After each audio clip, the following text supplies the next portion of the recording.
ಕರ್ನಾಟಕ ರಾಜ್ಯದಲ್ಲಿ ಕೆಲಸ ಮಾಡ್ತಿರೋಂಥ ಪ್ರತಿಯೊಬ್ಬ ಆತ್ಮೀಯ ಸರ್ಕಾರಿ ನೌಕರರೇ, ನಿವೃತ್ತ ಸರ್ಕಾರಿ ನೌಕರರೇ, ಪಿಂಚಣಿದಾರರೇ, ಅನುದಾನಿತ ನೌಕರರೇ, ಗುತ್ತಿಗೆ ನೌಕರರೇ, ನಿಮಗೆಲ್ಲರಿಗೂ ಈ ದಿನ ಒಂದು ವಿಶೇಷವಾದ ಸುದ್ದಿಯನ್ನು ತೆಗೆದುಕೊಂಡು ಬಂದಿದ್ದೀನಿ.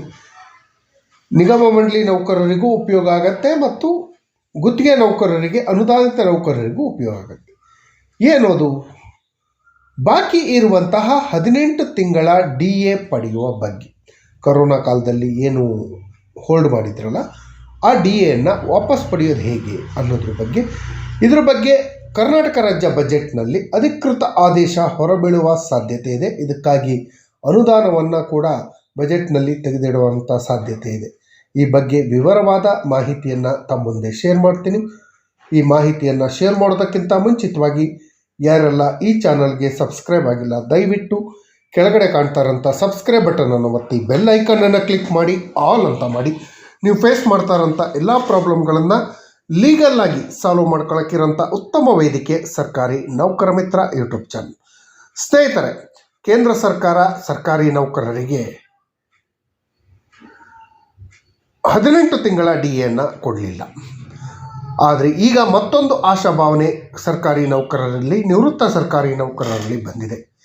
ಏನಪ್ಪ ಅದು ಅಂದರೆ, ಕರೋನಾ ಕಾಲದಲ್ಲಿ ಬಾಕಿ ಇರುವಂತಹ 18 ತಿಂಗಳ DA ಇದೇ ತಿಂಗಳ 6ನೇ ತಾರೀಕು ಮಂಡನೆ ಆಗುವಂಥ ರಾಜ್ಯ ಬಜೆಟ್, ಸಿದ್ದರಾಮಯ್ಯ ಅವರು ಮಂಡನೆ ಮಾಡುವಂತಹ ರಾಜ್ಯ ಬಜೆಟ್ನಲ್ಲಿ ಸಿಗುವಂಥ ಸಾಧ್ಯತೆ ಬಗ್ಗೆ ಒಂದು ಲೇಟೆಸ್ಟ್ ಅಪ್ಡೇಟ್ ಬರ್ತಾ ಇದೆ. ಸ್ನೇಹಿತರೆ, ಅದಕ್ಕಿಂತ ಮುಂಚಿತವಾಗಿ ಈ 18 ತಿಂಗಳ DAಗಾಗಿ ಏನೆಲ್ಲ ಹೋರಾಟಗಳನ್ನು ಮಾಡಿದ್ದೀವಿ ಅದ್ರ ಬಗ್ಗೆನೂ ಸ್ವಲ್ಪ ತಿಳ್ಕೊಳ್ಬೇಕಾಗತ್ತೆ. 2020-21ರಲ್ಲಿ ಇಡೀ ಪ್ರಪಂಚಾದ್ಯಂತ ಕರೋನಾ ಬಂದಿತ್ತು, ಕೋವಿಡ್-19. ಆ ಸಮಯದಲ್ಲಿ ಕರ್ನಾಟಕದಲ್ಲೂ ಕೂಡ ಕೋವಿಡ್-19 ಬಂದಾಗ ಸರ್ಕಾರಿ ನೌಕರರು, ನಿವೃತ್ತ ಸರ್ಕಾರಿ ನೌಕರರು, ಪಿಂಚಣಿದಾರರು ಒಂದು ತ್ಯಾಗವನ್ನು ಮಾಡಿದರು. ಏನದು ಅಂದರೆ, ದೇಶಕ್ಕೆ ಆರ್ಥಿಕ ಪರಿಸ್ಥಿತಿ ಸರಿಯಿಲ್ಲ, ರಾಜ್ಯದ ಆರ್ಥಿಕ ಪರಿಸ್ಥಿತಿ ಸರಿಯಿಲ್ಲ. ಈ ಸಮಯದಲ್ಲಿ ನಾವು DA ಕೇಳೋದು ತಪ್ಪು ಅನ್ನೋ ಉದ್ದೇಶಕ್ಕಾಗಿ ರಾಜ್ಯ ಸರ್ಕಾರಕ್ಕೆ ಬೆಂಬಲ ಸೂಚಿಸೋಕ್ಕೆ, ಕೇಂದ್ರ ಸರ್ಕಾರಕ್ಕೆ ಬೆಂಬಲ ಸೂಚಿಸೋ ಉದ್ದೇಶಕ್ಕಾಗಿ 18 ತಿಂಗಳ DAಯನ್ನು ಸ್ಯಾಕ್ರಿಫೈಸ್ ಮಾಡಿದರು. ಕರೋನಾ ಮುಗಿದು ಆಲ್ಮೋಸ್ಟ್ 4 ಇಯರ್ಸ್ ಆಗ್ತಾ ಬಂತು. ಈಗ ದೇಶದ ಆರ್ಥಿಕತೆ ಹಾಗೂ ರಾಜ್ಯದ ಆರ್ಥಿಕತೆ ಉತ್ತಮ ಮಟ್ಟದಲ್ಲಿದೆ. ಹಾಗಾಗಿ ಈಗ ನಮಗೆ ತಡೆ ಹಿಡಿದಿರುವಂಥ 18 ತಿಂಗಳ DA ಅರಿಯರ್ಸನ್ನು ಕೊಡಲೇಬೇಕು ಅಂತ ಹೇಳಿ ಹೋರಾಟಗಳನ್ನು ಮಾಡ್ತಾ ಇದ್ದಾರೆ. ಅದ್ರ ಮುಂಚೆ ಮುಂದಿನ ಬಜೆಟ್ನಲ್ಲಿ ರಾಜ್ಯ ಸರ್ಕಾರಿ ನೌಕರರ ಸಂಘ ಅಧ್ಯಕ್ಷರಾದ ಷಡಕ್ಷರಿಯವರು ಈ ಬಗ್ಗೆ ಗಮನ ಹರಿಸಬೇಕು. ಮಾನ್ಯ ಮುಖ್ಯಮಂತ್ರಿಗಳನ್ನು ಭೇಟಿ ಮಾಡಿ ಮನವಿಯನ್ನು ಕೊಡಬೇಕು.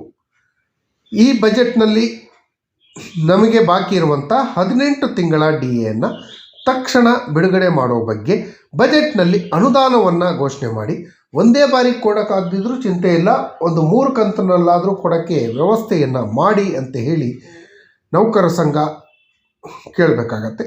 ಇದು ನೌಕರ ಸಂಘದ ಕರ್ತವ್ಯ ಕೂಡ.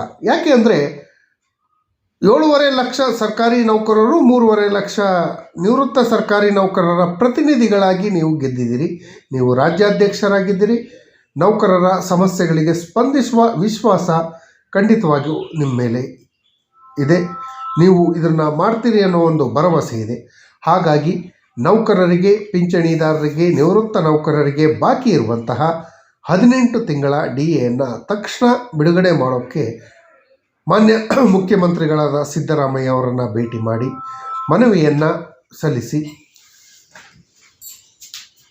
ಮನವಿ ಜೊತೆಯಲ್ಲಿ ಇದೇ ತಿಂಗಳ 6ನೇ ತಾರೀಕು ಮಂಡನೆ ಆಗುವಂಥ ಬಜೆಟ್ನಲ್ಲೂ ಕೂಡ ಅನುದಾನವನ್ನು ತೆಗೆದಿಡುವಂತಹ ಕೆಲಸಕ್ಕೆ ಕೈ ಹಾಕಿ. ಆವಾಗ ಸಮಸ್ತ ಸರ್ಕಾರಿ ನೌಕರರು, ನಿವೃತ್ತ ಸರ್ಕಾರಿ ನೌಕರರು, ಪಿಂಚಣಿದಾರರು ನಿಮ್ಮೆಲ್ಲರಿಗೂ ಋಣಿಗಳಾಗಿರ್ತಾರೆ ಹಾಗೂ ಗೌರವವನ್ನು ಕೊಡುವಂಥ ಕೆಲಸವನ್ನು ಮಾಡ್ತಾರೆ.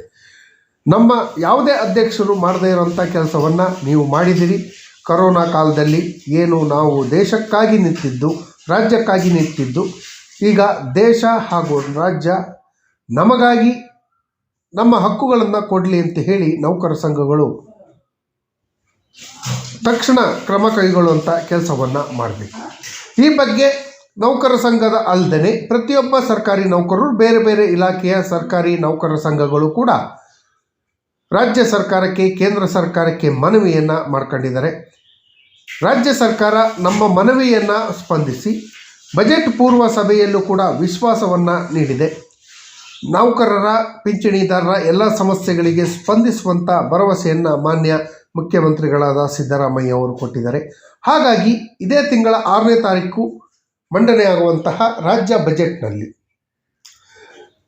ನಿವೃತ್ತ ಸರ್ಕಾರಿ ನೌಕರರು, ಪಿಂಚಣಿದಾರರು, ನೌಕರರು, ಕಾರ್ಮಿಕರಿಗೆ ಬಾಕಿ ಇರುವಂತಹ 18 ತಿಂಗಳ DA ನೀಡುವ ಬಗ್ಗೆ ಅನುದಾನವನ್ನು ತೆಗೆದಿಡುವಂಥ ಸಾಧ್ಯತೆ ಇದೆ. ಒಂದು ಕಂತಲ್ಲಿಲ್ಲ ಅಂದರೂ 3 ಕಂತಲ್ಲಾದರೂ ಕೊಡುವಂಥ ಸಾಧ್ಯತೆ ಇದೆ ಅಂತ ಹೇಳಿ ಬಲ್ಲ ಮೂಲಗಳಿಂದ ತಿಳಿದು ಬಂದಿದೆ. ಯಾಕೆಂದರೆ ಬಜೆಟನ್ನು ಪ್ರಿಪೇರ್ ಮಾಡೋರು ಕೂಡ ನಮ್ಮ ಸರ್ಕಾರಿ ನೌಕರರೇ.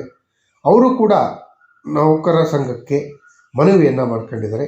ಅದಕ್ಕಿಂತ ಹೆಚ್ಚಿನ ಕರ್ತವ್ಯ ಯಾರ್ದು ಇದೆ ಅಂದರೆ ಸಚಿವಾಲಯಗಳಲ್ಲಿ ಕೆಲಸ ಮಾಡುವಂಥ ಸರ್ಕಾರಿ ನೌಕರರು. ನೀವು ಮನಸ್ಸು ಮಾಡಿದ್ರೆ ಬಾಕಿ ಇರುವಂಥ 18 ತಿಂಗಳ DA ಕೊಡಿಸೋದೇನು ದೊಡ್ಡ ವಿಚಾರ ಅಲ್ಲ, ಕೊಡಿಸೋಕ್ಕೆ ಸಾಧ್ಯತೆ ಇದೆ. ಹಾಗಾಗಿ ಸಚಿವಾಲಯದ ನೌಕರ ಸಂಘದ ಸದಸ್ಯರು, ಅಧ್ಯಕ್ಷರುಗಳು ಮಾನ್ಯ ಮುಖ್ಯಮಂತ್ರಿಗಳಿಗೆ ಮನವಿಯನ್ನು ಮಾಡಿಕೊಂಡು ಈ ಬಜೆಟ್ನಲ್ಲಿ ನಮಗೆ ಬರಬೇಕಾಗಿರುವಂತಹ 18 ತಿಂಗಳ DAಯನ್ನು ತಕ್ಷಣ ರಿಲೀಸ್ ಮಾಡಿಸುವಂಥ ಆದೇಶವನ್ನು ಕೊಡಿ. ಇದೇ 6ನೇ ತಾರೀಕು ಬಜೆಟ್ನಲ್ಲಿ ಅನುದಾನ ಬಿಡುಗಡೆ ಆದರೆ ತಕ್ಷಣ ಇದು ರಿಲೀಸ್ ಆರ್ಡ್ರು ಆಗತ್ತೆ. ರಿಲೀಸ್ ಆರ್ಡ್ರ್ ಆದರೆ 18 ತಿಂಗಳಿಂದ ಬಾಕಿ ಇರುವಂತಹ DA ಸಿಗತ್ತೆ. ಅದ್ರ ಜೊತೆಯಲ್ಲಿ 7th ಪೇ ಕಮಿಷನ್, ಇದು ಯಾಕೋ ಸಮಸ್ಯೆಗಳು 7th ಪೇ ಕಮಿಷನ್ ಆಗಿ 8th ಪೇ ಕಮಿಷನ್ ಆಗಿ ಅದು ಜಾರಿ ಆದರೂ ಕೂಡ 7th ಪೇ ಕಮಿಷನ್ನ ಸಮಸ್ಯೆಗಳು ಬಗೆಹರಿಯಲ್ಲ ಅಂತ ಕಾಣುತ್ತೆ.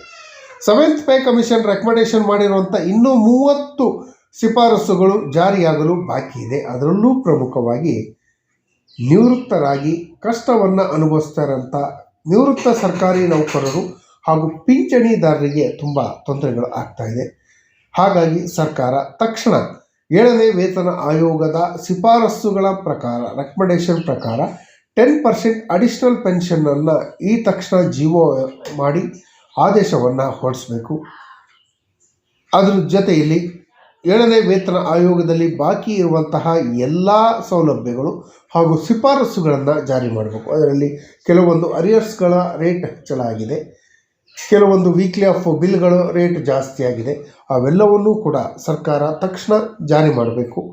7ನೇ ವೇತನ ಆಯೋಗದಲ್ಲಿರುವಂಥ ಎಲ್ಲ ಸೌಲಭ್ಯಗಳನ್ನು ಕೊಡುವುದರ ಜೊತೆಯಲ್ಲಿ ಮುಂದಿನ ತಿಂಗಳು ಒಳಗಾಗಿ